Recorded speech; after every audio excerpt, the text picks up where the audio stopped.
This is the Turf Zone Podcast, your central information and news hub, bringing together professionals from turf associations across multiple states to share things to help you and your business. Brought to you in partnership with our friends at the Tennessee Turfgrass Association. This episode is sponsored in part by Sod, world-class service on demand. Visit us online at www.buysod.com. Now, let's get in the zone. Welcome to the Turf Zone. In this episode, we feature an article titled "The Future is Here" at DGC Tallgrass by Julie Holt, Managing Editor, Leading Edge Communications. In the midst of a labor shortage that seems like a long-term challenge for the golf and turfgrass industry, it can be hard to find the light at the end of the tunnel. Finding young workers who are willing to do the work, let alone have experience in maintaining a golf course, seems like a fool's errand. One student in Middle Tennessee is blazing a trail for a promising career in the golf industry, and hopefully proving to others with an interest in turfgrass management and golf course operations that the career is within reach. Dane Gilbert is a golf enthusiast who designed and built a course in his own and his neighbors' backyards. He maintains the 9-hole course and hosts an annual 2-man scramble. Dane is a 14-year-old 8th grade student at Hickman County Middle School in Centerville, Tennessee. The story of his course, DGC Tallgrass, is one of industry collaboration, community support, and a determined young man with a vision. Start small. Dane and his father, Brad, remember the humble beginnings of DGC Tallgrass way back in 2019. Dane's uncle, Alan Gilbert, gifted Dane a cup and a flag so that Dane could get in some practice at home. As part of a golfing family, he's been swinging a club since he was old enough to hold one, so a backyard practice hole was a natural step. Shortly after he set up his practice hole, COVID shut down everything, and Dane got to work. During COVID, we took Dad's lawnmower and cut it down like a green. Then, as it went on, I got more and more flag sticks and flags, and I started planting them in the yard, Dane shares.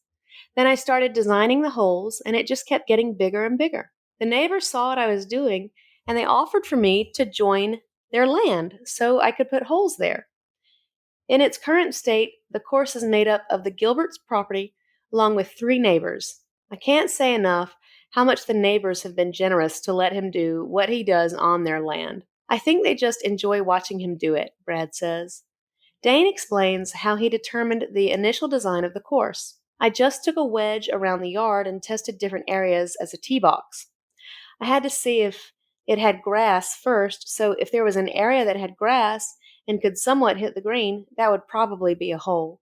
We would just go around the yard and design how it would be, elevating the game. Though the initial stage of creating a backyard golf course was complete, Dane didn't stop there. We redesigned and found areas that were better for holes. We have one where we hit over a hollow. We have green on the other side, so it's like a hazard hole. I find things that would be better to be advanced, better tee locations, better greens, Dane says. While Brad is an avid supporter of Dane and the course, he says that Dane himself does the lion's share of the work.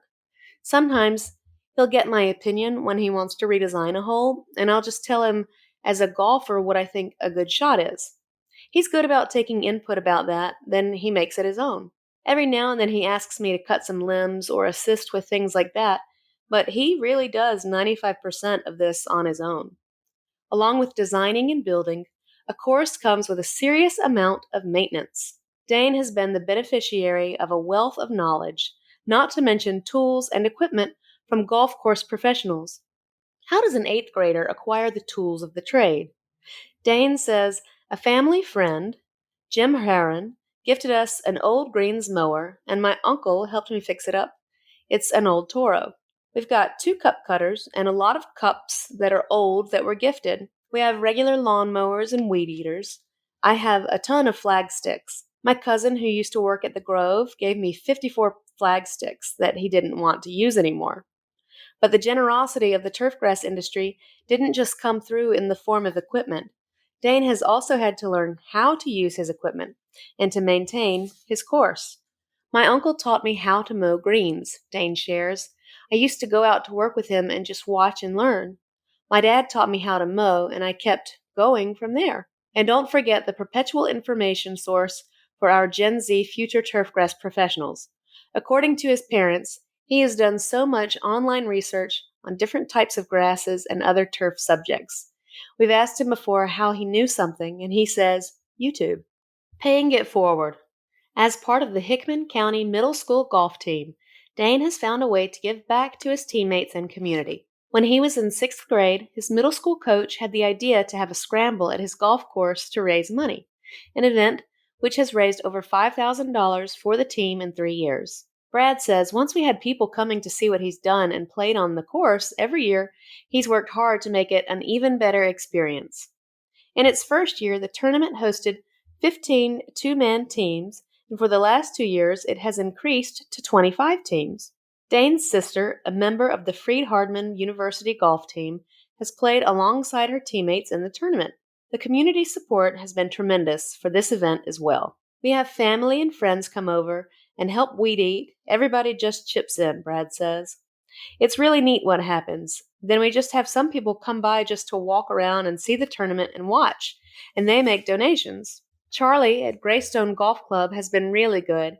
He's given us some prizes when we have the tournament. Charlie got to know Dane through their youth golf events at Greystone. Charlie has taken care of us well, Brad added. A clear path for a bright future. While he still has the usual tasks of an 8th grader, school, homework, chores, practicing his sport, time with friends, he's found a way to fit it all in, which is no small feat of time management. I do different things a day, Dane says. If I need to mow greens, I do that, and I'm done for the day. If I need to change the hole locations, that's a day job. Or if I need to mow the regular yard, that's a day job. So I just divide it into days. I have some time to chip around in the yard and play a couple of holes before it gets dark.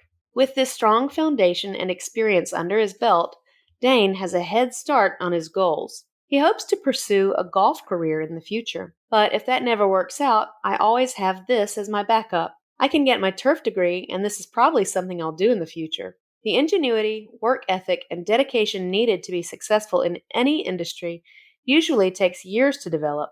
But with some industry and community support and some big dreams to chase, Dane has found the secret recipe.